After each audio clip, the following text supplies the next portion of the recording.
Good afternoon class. इस lecture में मैंने जो न्यूमेरिकल असाइनमेंट सीट आप लोगों को शेयर की थी, जिसमें लास्ट 4 इयर्स के इलेक्ट्रॉनिक्स इंजीनियरिंग से के जो सब्जेक्ट है बेसिक इलेक्ट्रॉनिक्स इंजीनियरिंग, उसमें जो क्वेश्चंस आए हुए थे AKTU में, उसे शेयर किया था। और इस लेक्चर में मैं उनका सलूशन शेयर करूँगा। तो जो शॉर्ट क्वेश्चंस आए हुए हैं, जैसे कि what do mean by term doping, why it is required, तो ये ऑलरेडी डिस्कस्ड है। Doping is means addition of impurity atom in controlled manner is called doping. And why it is required?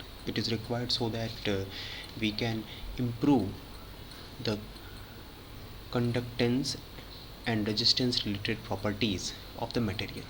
फिर draw VI characteristics of an ideal diode in forward bias and reverse bias condition. तो ideal diode का अगर हम लोग VI characteristics draw करेंगे तो ये कुछ इस तरीके से होगा, ठीक है। आइडियल डायोड के केस में ये यहाँ पर इस एक्सिस पर रहेगा रिवर्स बायस, और ये होगा ये फॉरवर्ड बायस में होगा। मतलब यहाँ पर जो नी वोल्टेज होगा that will be 0 volt, okay. फिर why full wave rectifier is preferred over centre tap full wave rectifier, while bridge rectifier is preferred over centre tap full wave rectifier. तो इसमें था एक, तो जो सबसे इम्पॉर्टेंट मैटर है वो है peak inverse voltage. Peak inverse voltage जो है वो सबसे इम्पॉर्टेंट मैटर होता है कि पीक इन्वर्स वोल्टेज जो होता है वो सेंटर टैप में जो होता है वो 2 VM होता है, वहीं फुल वेव में जो होता है वो VM होता है। तो इसलिए आपका ये जो full wave rectifier bridge type होता है वो ज़्यादा बेटर होता है। दूसरा चीज़, इसमें हमें जो स्टेप डाउन ट्रांसफार्मर की ही ज़रूरत पड़ती है। ब्रिज रेक्टिफायर में हमें सेंटर टैप ट्रांसफार्मर की ज़रूरत नहीं पड़ती है। फिर differentiate between avalanche and general breakdown, ये ऑलरेडी डिस्कस्ड है लेक्चर्स में। रिपल फैक्टर भी ऑलरेडी डिस्कस्ड है, ठीक है। फिर है the reverse saturation current of an silicon PN junction diode is 10 micro ampere. Means यहाँ पर I0 की वैल्यू आपको दिया हुआ है, I0 इज इक्वल्स टू दिया हुआ है 10 micro ampere. Micro means 10 to the power of -6, so you may write down 10 into 10 to the power of -6 ampere, okay. फिर करा 300 केल्विन पे। Determine forward bias voltage to be applied to obtain diode current of 100 milli ampere. Means ID की जो value आपको calculate करनी है वो कितनी चाहिए आपको, 100 मिली एम्पियर चाहिए। You want ID to be 100 milli ampere, means it is 100 into 10 to the power of -3, means you want it to be 0.1 ampere, okay. So जो फार्मूला है ID is equals to I0 e to the power of VD upon eta VT, okay. So eta की value आपको बताया था germanium के लिए 1 होती है, सिलिकॉन के लिए 2 होती है, और VT की जो वैल्यू होती है वो 26 मिली वोल्ट या 25 मिली वोल्ट आप ले सकते हैं 300 केल्विन पे। तो यहाँ पर ईटा की वैल्यू को आप क्या पुट करोगे, यू विल पुट इट 2, ठीक है। एंड सिलिकॉन के लिए और VT की वैल्यू को आप 26 मिली वोल्ट पुट करके, ठीक है। फिर आप क्या करोगे, आप यहाँ पर नेचुरल लॉग लोगे। कैसे लोगे, देखिए आपका यहाँ पर ID आ जाएगा, ID will be 0.1 and this will be 10 into 10 to the power of -6 is equal to, भाई ये इधर गया ये इधर गया, e to the power of VD upon eta VT, okay. So आपका यहाँ पर क्या आ जाएगा, आपका आ जाएगा ये 10 to the power of -5 आ जाएगा, और फिर 10 to the power 5 ऊपर जाएगा, मतलब 10 to the power of 4 आ जाएगा, ठीक है ना। दोनों साइड आप क्या कर लीजिए, नेचुरल लॉग ले लीजिए LN, ठीक है ना। तो यहाँ पर क्या आ जाएगा आपका VD अपॉन ईटा VT आ जाएगा। और अब आपका जो भी कुछ है नेचुरल लॉग ऑफ 1000 निकाल करके ईटा की वैल्यू 2 रखते हुए, VT की वैल्यू को रखते हुए आप VD की वैल्यू को कंसिडर में निकाल सकते हैं कि what will be diode voltage, okay. फिर है classify material with the help of energy band. तो आपको ये पता है कि आपका जो कंडक्टर होता है उसमें एनर्जी बैंड गैप क्या होता है, 0 होता है। और जो सेमीकंडक्टर होता है उसमें एनर्जी गैप सिलिकॉन के लिए अलग होता है, जर्मेनियम के लिए अलग होता है, ठीक। और मीडियम होता है, वही जो इंसुलेटर होता है उसके लिए मोर देन 5 इलेक्ट्रॉन वोल्ट जो एनर्जी बैंड गैप होता है वो होता है, ठीक। फिर लॉन्ग आंसर क्वेश्चंस पे आते हैं। लॉन्ग आंसर क्वेश्चंस में with the help of neat circuit diagram explain working of full wave bridge rectifier. तो आपको फुल वेव ब्रिज रेक्टिफायर की वर्किंग ऑलरेडी एक्सप्लेंड है, ठीक है। फिर रिपल फैक्टर को को स्टडी करने के लिए कहा, ये भी ऑलरेडी स्टडीड है, ठीक। वोल्टेज डबलर और वैरेक्टर डायोड के भी वीडियोस अवेलेबल हैं, आप उनको देख सकते हो, ठीक। फिर अगला क्वेश्चन है, ये न्यूमेरिकल है, पूछ रहा है for the circuit determine value of maximum and minimum zener diode current. Maximum and minimum zener diode की करंट के बारे में पूछ रहा है, ठीक है। तो maximum and minimum zener diode की करंट क्या होगी? तो देखिए, सबसे पहले जब भी हम लोग zener diode as a voltage regulator circuit solve करते हैं, ठीक, तो सबसे पहले हम लोग ये चेक करते हैं कि आपको पूछ रहा है कि आई जेड मैक्स क्या होगा एंड आई जेड मिनिमम क्या होगा। मीन्स जेनर डायोड के थ्रू फ्लो होने वाली मैक्सिमम करंट क्या होगी और मिनिमम करंट क्या होगी, ठीक है। तो आप देखिए यहाँ पर क्या वेरी कर रहा है, यहाँ पर वोल्टेज जो है वो वेरी कर रहा है, ठीक है, वोल्टेज वेरी कर रहा है। अच्छा, जब भी जेनर डायोड काम करता है एज अ वोल्टेज रेगुलेटर, तो वो किस में काम करता है? रिवर्स बायस में काम करता है। इसका मतलब ये जो जेनर डायोड का वोल्टेज दिया होना चाहिए, ठीक है ना, वो छोटा होना चाहिए किससे? इनपुट वोल्टेज से। तो ऑब्वियसली यहाँ पर देखिए 50 वोल्ट ये है और यहाँ पर 80 to 120 वोल्ट लगा हुआ है। तो 80 to 120 वोल्ट लगा हुआ है, इसका मतलब 80 वोल्ट टू 120 वोल्ट ये जो होगा ये ऑब्वियसली बड़ा होगा, ठीक है ना, किससे? 50 वोल्ट से, ठीक। तो देखते हैं इसे, ठीक। इसका मतलब zener diode will definitely work in reverse bias, ठीक। तो ये रिवर्स बायस में ही काम करेगा, ठीक। तो अगर अब हम इसे इक्विवेलेंट सर्किट से रिप्लेस करते हैं तो यहाँ पर आपका ये जो वोल्टेज आ जाएगा, ये रेजिस्टेंस कितना आ जाएगा? दिस विल बी 5 किलो ओम, ठीक। और ये जो बैटरी रिप्लेस होगी ये कुछ इस तरीके से 50 वोल्ट की बैटरी रिप्लेस होगी, चूँकि रिवर्स बायस में है तो रिवर्स बायस में ही ये 50 वोल्ट ऐसे लग जाएगा, ठीक। और ये जो है ये आपका 10 किलो ओम ये हो जाएगा, ठीक। ये आपका वेरी करेगा, मीन्स यहाँ पर वी इनपुट जो है वो 80 वोल्ट से लेकर के 120 वोल्ट तक जो है ये वेरी करेगा, ठीक है, ओके। तो अब हम लोग देखें तो यहाँ पर जो ये आपका वी आउटपुट आएगा, this we output will be how much? We output will be 50 volt, ठीक है। इस केस में वी आउटपुट तो फिक्स रहेगा 50 वोल्ट। तो जो इसके थ्रू बहने वाली फ्लो होने वाली करंट होगी वो क्या होगी? This will be I L, ठीक है ना।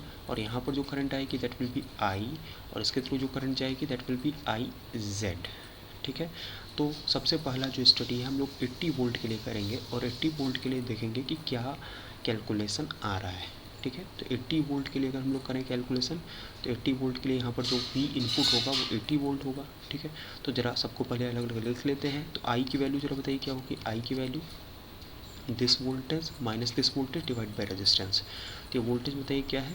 We input minus 50 volt that is V Z divided by resistance that is equals to 5 kilo ohm, okay okay. I Z की वैल्यू निकाल, आई एल की वैल्यू बताइए क्या होगी? आई एल की वैल्यू तो फिक्स होगी, आई एल की वैल्यू देखिए कितनी होगी? इसके क्रॉस बताइए वोल्टेज क्या है? 50 वोल्ट फिक्स हो गया है। तो जब इसके क्रॉस वोल्टेज 50 वोल्ट फिक्स हो गया है तो 50 divided by 10 kilo ohm, okay. तो इसे मैं फिक्स मानते हुए मैं इसे कितना कर सकता हूँ? मैं कर सकता हूँ this will be 5 milli ampere, okay, this will be 5 milli ampere, okay. और आई जेड की वैल्यू जरा बताइए आप कैसे इस तरीके से लिख सकते हैं? आई जेड की वैल्यू आप लिख सकते हैं, आई जेड यहाँ पर जरा KCL लगा देते हैं, ठीक है। तो यहाँ पर जब आप KCL लगाओगे तो ये कोई आउट गोइंग करंट, ये हुआ इनकमिंग करंट, ये हुआ आउट गोइंग करंट, ठीक है। तो आउट गोइंग करंट कौन कौन सी हो गई? I Z plus I L, इस पॉइंट पर आपने KCL लगाया, ऐसे जॉइंट है, और इनपुट करंट हो गई आई। तो यहाँ से आप क्या निकाल सकते हो? यहाँ पे आप निकाल सकते हो I Z is equals to I minus I L. I Z is equals to क्या हो जाएगा? I minus I L, okay.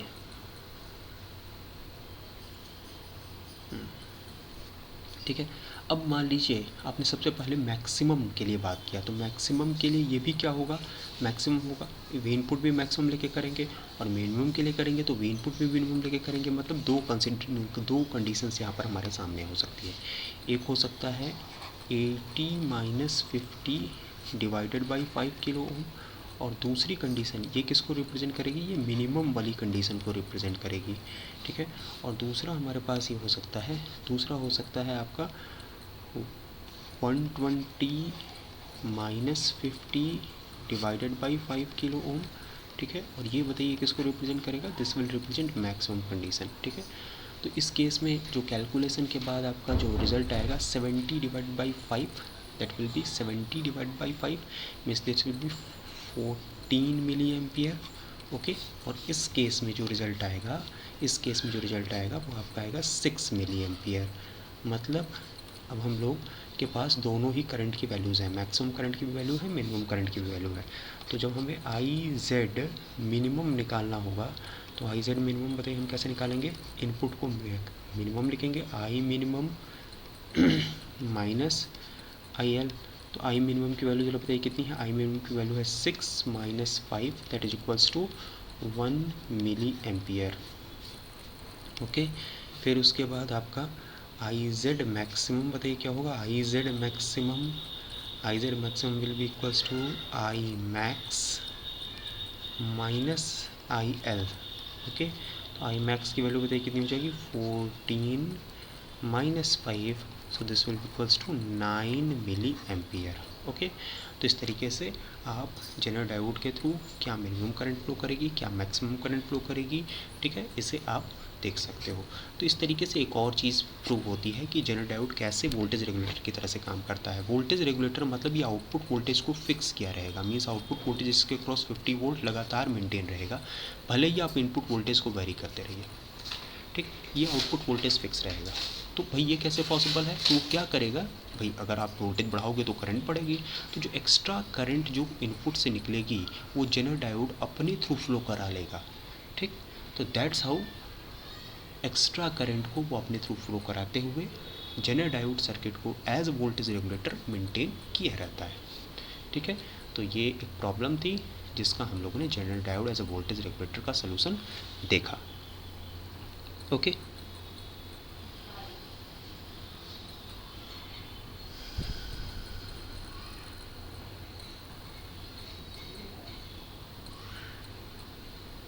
ठीक है, एक और जो जेनर डायोड से रिलेटेड प्रॉब्लम है, जेनर डायोड ये देखिए, इसके अलावा जो जेनर डायोड से रिलेटेड प्रॉब्लम है अभी देख लेते हैं ज़रा, ठीक है। ये हो गई सॉल्व आपकी, ठीक है।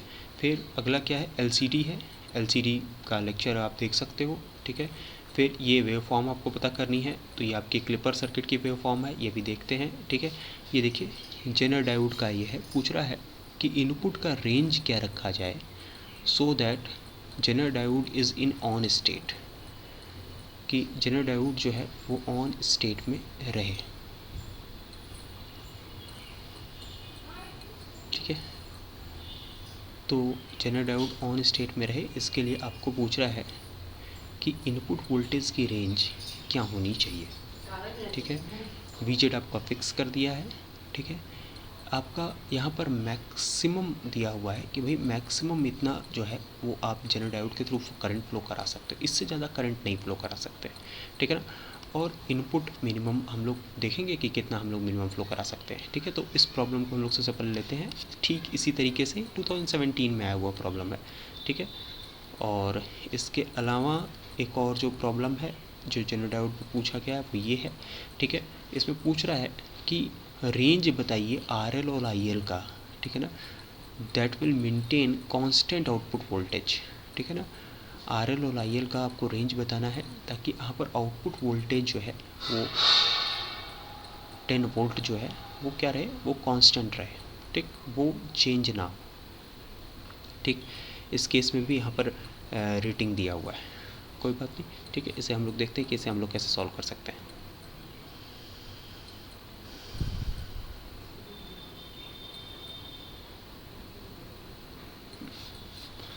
ये देखिए प्रॉब्लम दिया हुआ है, ठीक। क्या दिया हुआ है, कह रहा है कि भाई एक 220 ओम का रेजिस्टेंस यहाँ दिया हुआ है, 220 ओम का रेजिस्टेंस यहाँ पर दिया हुआ है, ठीक। फिर आपका यहाँ पर एक जेनर डायोड दिया हुआ है, ठीक है। जेनर डायोड दिया हुआ है। जेनर डायोड आपका कितने वोल्ट के रेटिंग का दिया हुआ है? तो सबसे पहले तो इसकी वोल्टेज रेटिंग जो है उसने दे रखी है कि कहा है कि 20 वोल्ट, तो भैया इसकी वोल्टेज रेटिंग है, ठीक है। और फिर उसके बाद जो है इसने यहाँ पर एक रेजिस्टेंस दे रखा है। रेजिस्टेंस बताइए कितने किलो ओम का है? यहाँ पर 1.2 किलो ओम का आपको रेजिस्टेंस दे रखा है, ठीक है। और तो इसके थ्रू जो करंट फ्लो करेगी वो IL फ्लो करेगी। इसके थ्रू जो करंट फ्लो करेगी आप इसे I कह दीजिए, क्योंकि हम लोग I ही कह रहे हैं, यहाँ पे IR का है, कोई बात नहीं, ठीक है। और यहाँ पर हमें अब क्या पता करना है कि ये V इनपुट की रेंज क्या रख सकते हैं भाई, क्या रेंज रख दें V इनपुट की, ठीक है। और यहाँ पर आउटपुट जो है वो फिक्स रहे। कितना फिक्स रहेगा? 20 वोल्ट फिक्स रहे, ठीक है। अच्छा जी, तो सबसे पहले तो भाई जनरल ब्रेकडाउन हो जाए। तो सबसे पहली बात तो ये होती है कि जनरल ब्रेकडाउन हो जाए, ठीक है। और दूसरा ये होता है कि IZM जो दिया हुआ है वो दिया हुआ है 60 मिली एम्पियर। मतलब ये मैक्सिमम आप इतना, जैसे डायोड, जनरल डायोड भी बर्नआउट हो सकता है ना, तो आपका एक करंट का भी रेटिंग है। आप उस करंट से ज़्यादा करंट अगर फ्लो करा दोगे तो वो जो है वो ज़्यादा पावर डिसिपेट करने लगेगा। जैसे कि V/I अगर आप कर दीजिए इस केस में, तो इट विल बिकम 1.2 वॉट के अराउंड, ठीक है, VI। तो जो पावर होगा वो बहुत ज़्यादा हो जाएगा, ठीक है। तो इसलिए आपका ये मैक्सिमम रेटिंग दिया हुआ है, ठीक। तो सबसे पहला तो भाई हम लोगों को V मिनिमम पता करना है। V मिनिमम की मतलब ब्रेकडाउन हो जाए, ठीक है, रिवर्स बायस में काम करने लगे, तो V इनपुट जो मिनिमम होगा वो बताइए क्या होगा? मिनिमम तो भाई वही होगा कि ऐसा है कि रिवर्स में आ जाए। तो रिवर्स में आने के लिए आपको यहाँ पर क्या चाहिए? 20 वोल्ट कम से कम चाहिए, ठीक है ना। तो V input minimum must be greater than VZ। ये तो भैया सबसे पहले कंडीशन है, ठीक है। ये तो बड़ा ही होना चाहिए। तो इस हिसाब से हम लोग कहेंगे कि V इनपुट का जो मिनिमम होगा वो कितना हो जाएगा? दैट विल बिकम 20 वोल्ट, ठीक है। वो तो फिक्स हो गया, ठीक है। अब कह रहा है मैक्सिमम, ज़रा बता दीजिए कितना होगा? तो मैक्सिमम के लिए फिर हम लोग वही, ये जो है फिर हम लोग वही करंट ओम बनाएंगे। देखते हैं यहाँ पर, ये देखिए ये आपका हो गया आपका 220 ओम का, ये हो गया, ठीक है। ओके, इसी में बना देता हूँ मैं, ठीक है। अब इसको मैं रब कर देता हूँ, ठीक है। रब करने के बाद मैं यहाँ पर अब किससे रिप्लेस कर सकता हूँ? मैं इसे रिप्लेस कर सकता हूँ एक बैटरी से। कितने वोल्ट की बैटरी से? 20 वोल्ट की बैटरी से। क्यों? क्योंकि अब भाई जो भी होगा वो 20 वोल्ट से ज़्यादा ही आएगा, ठीक है ना। V इनपुट अब हमें पता नहीं है। अच्छा, अब मैंने ये करंट फिक्स कर दी। मैंने कहा ये करंट कितनी है? ये मैक्सिमम वाली करंट है, IZ कितनी है? IZ मैक्स है, ठीक है ना। ये तो केस 1 डिस्कस हो गया, मिनिमम हम लोगों ने निकाल दिया, ठीक है ना। अब मैं मैक्सिमम की तैयारी कर रहा हूँ। तो मैक्सिमम के लिए जो सर्किट है अब मैं बना रहा हूँ, ठीक है। तो IZ का वैल्यू बताइए इस केस में कि मैक्सिमम के लिए रेड से हम लोग यूज़ कर रहे हैं भाई। मैक्सिमम के लिए जो यहाँ पर IZ की वैल्यू होगी वो कितनी होगी? That will be 60 milli ampere, ठीक है ना। IL की वैल्यू बताइए कितनी होगी? IL will be equal to IL मतलब VL डिवाइड बाई RL। तो VL की वैल्यू बताइए क्या है? VL इज इक्वल्स टू 20 और RL की वैल्यू बताइए कितनी है? 1.2 kilo ohm. So this will become 20 divided by 1.2 milli ampere. So this will become 200 divide by 12, okay, 200 divided by 12 milliampere. So we may write it down as 3 divided by 50, okay, 3 divided by 50. So 3 divided by 50 can be written as 1, okay, and 10 after 20 16.67 milliampere, okay. So now IL will become 16.67 milliampere, okay, this will B IL। अच्छा, अब आपको यहाँ पर I की value, अगर यहाँ पर I की वैल्यू जरा बताइए कैसे निकाल सकते हैं? I इज इक्वल्स टू कैसे निकाल सकते हैं? V input minus VZ। V input भाई ये वहाँ पर वोल्टेज क्या है? V इनपुट, यहाँ पर वोल्टेज क्या है? VZ। V input minus VZ divide by resistance, okay. तो यहाँ पर हम लोग निकाल सकते हैं V input minus VZ divided by 220 ohm. So this will be equals to I, okay. So I की वैल्यू आपने यहाँ पर रखने की क्या होगी, ठीक है। अच्छा, I की वैल्यू अगर आप यहाँ पर KCL इस पॉइंट पर निकाल दीजिए, इस पॉइंट पे KCL लगाइए, तो इनकमिंग करंट बताइए कितनी है? इनकमिंग करंट है I, आउटगोइंग करंट बताइए कितनी है? आउटगोइंग करंट है IZ प्लस IL। तो कितनी हो जाएगी बताइए? एक हो जाएगी आपकी कितने मिली एम्पियर आई है, 16.67 milli ampere. So 1 will become 16.67 plus 60. So this overall will become 76.67 milliampere. Okay, now you can put it here, means you can put it V input maximum will be equal to how much, 220 into 76.67 into 10 to the power of minus 3 plus Vz. So now Vz will become 20. Okay, so now you can calculate it, that what will be these values. Okay, so you may write it down as 0.220 into 76.67 plus 20. Okay,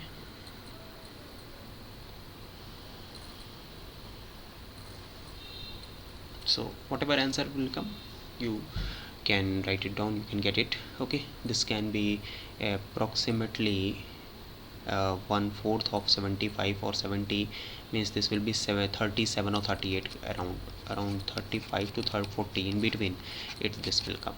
Okay, so this was method to get it, that what will be V input maximum in this case. Okay, now the next question is based upon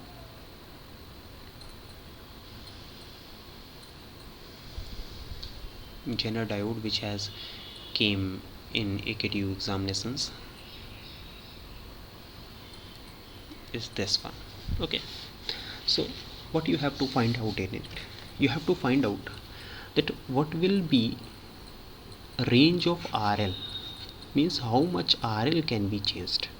Okay, so one thing has been done, that here we have fixed this thing, and obviously now we want to vary this. Okay, तो सबसे पहले तो ये check करेंगे कि ये जो V input है क्या वो VZ से बड़ा है और रिवर्स बायस में लगा हुआ है. तो जी हाँ, ये है. तो इसका मतलब यहाँ पर this circuit is working as Zener diode as voltage regulator. Zener diode as voltage regulator. Okay, तो जब ये circuit Zener diode as voltage regulator की तरह से काम कर रहा है, तो अब मैं इसका इक्विवेलेंट सर्किट यहाँ पर बनाता हूँ.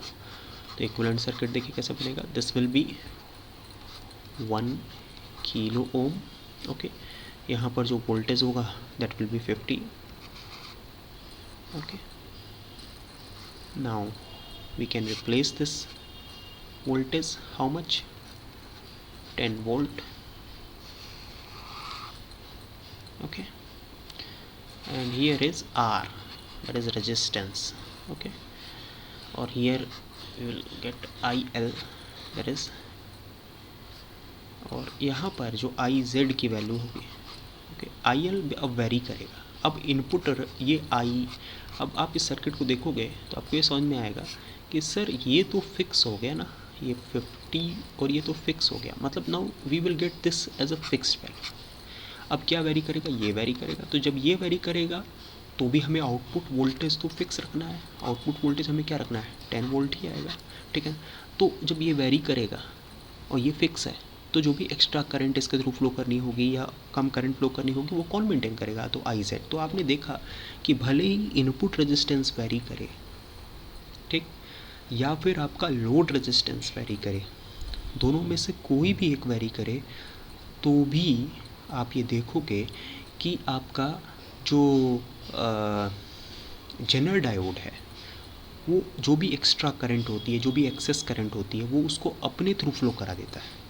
और इस तरीके से वो Zener diode as a voltage regulator काम करने देता है सर्किट को. मींस वो हमेशा भले ही रेजिस्टेंस वेरी करे, इनपुट वोल्टेज वेरी करे, लोड रेजिस्टेंस वेरी करे, वो आपका जो आउटपुट वोल्टेज है उसको वो फिक्स रखता है. That's why it is used as voltage regulator in most of the circuits.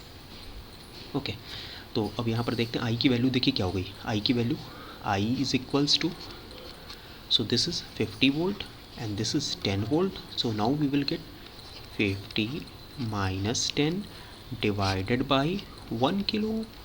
So now what we will get? We will get 40 milliampere. Okay, now we will get 40 milliampere. Okay, now IZ की जो है condition है हमारे पास, IZ के through, IZ के case में आप देखिए IZ जो है, और यहाँ पर अगर हम लोग ये देखिए IZ की वैल्यू भाई हम लोग वेरी करा सकते हैं। IZ की वैल्यू कहाँ से लेकर कहाँ तक वेरी करा सकते हैं हम लोग? 0 से लेकर के 32 मिली एम्पियर तक वेरी करा सकते हैं। ठीक, okay.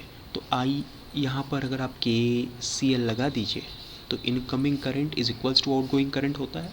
So now we will get I is equals to IZ plus IL, I is equals to IZ plus IL। Okay, so अब आप ये बताइए कि हमें IL के बारे में टेंशन लेना है, तो IL will become I minus IZ। Okay, तो अब यहाँ पर IL की दो वैल्यूज़ हो सकती हैं depending upon value of IZ। ये मिनिमम भी हो सकती है और मैक्सिमम भी हो सकती है। तो IL मिनिमम कब होगी? IL मिनिमम तब होगी कि ये तो फिक्स है, अब वेरी जेड वाला कर रहा है, मतलब जब यहाँ से क्या घटे? IZ मैक्सिमम घटे। ठीक, समझ में आ गई होगी बात, क्योंकि ये तो फिक्स है, वेरी क्या कर रहा है IZ, ठीक है ना। वैसे ही आपका IL मैक्सिमम कब होगा? IL मैक्सिमम आपका तब होगा जब I माइनस IZ क्या होगा? IZ मिनिमम होगा। ठीक है, तो यहाँ पर बताइए क्या हो गया? Now this will become 40 minus 32, so this how we will get 8 milli ampere. Will get 8 milliampere. This will be IL minimum. And now if you want to consider it, means 40 minus 0, so now we will get 40 milliampere. Okay, now we will get 40 milliampere. So दो values आ गई हमारे पास, ठीक है ना। एक आपका जो है वो आपका मिनिमम करंट को फ्लो करा रहा है और एक आपका मैक्सिमम करंट को फ्लो करा रहा है, मतलब पूरी की पूरी करंट इधर ही फ्लो कर गई। ठीक, अच्छा, अब ये IL की जो वैल्यू हमें मिल गई, तो IL ये जो है ये वेरी कर रहा है, ठीक है ना। Now this is very. Okay, तो ये बताइए वोल्टेज तो फिक्स है, तो रेजिस्टेंस इज इक्वल्स टू क्या होता है? वोल्टेज डिवाइडेड बाई करंट होता है। तो वोल्टेज डिवाइडेड बाई करंट, अच्छा क्या वेरी कर रहा है? क्या वेरी कर रहा है? रेजिस्टेंस वेरी कर रहा है, तो R is equal to V by I। Okay, अब ये बताइए I जब मैक्सिमम होगा तो R की वैल्यू बताइए क्या आएगी? Minimum sir. ठीक, वेरी गुड। और अगर आपका R यहाँ पर क्या होगा? मैक्सिमम होगा, तो ऑब्वियसली ये यहाँ पर क्या आएगा? मिनिमम, बिकॉज ये रिवर्स ऑपरेशन में है, रिवर्स में है। ठीक है, तो इस तरीके से अगर आप यहाँ पर R मिनिमम की वैल्यू फाइंड आउट करना चाहते हैं तो R मिनिमम के लिए V की वैल्यू आपकी 10 हो गई divided by I max, that will be equals to 40 milli ampere. So यहाँ पर जो आएगा that will be equals to 1/4 kilo ohm, और you may write it down as 250 Om.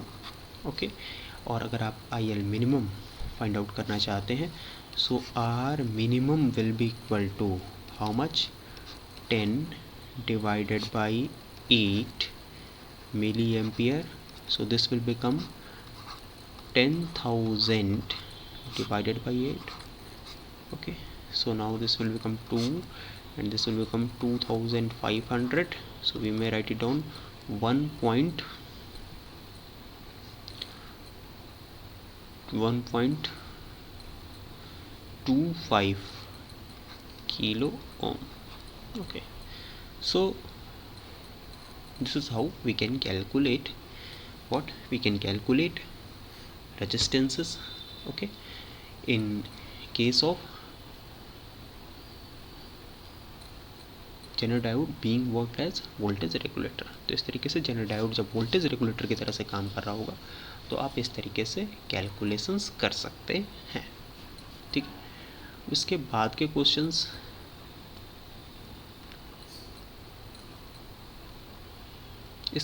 Questions जो हैं वो एक अलग कैटेगरी के क्वेश्चंस हैं। एक अलग category means we may say that all those questions are regarding clipping, clipper and clamper.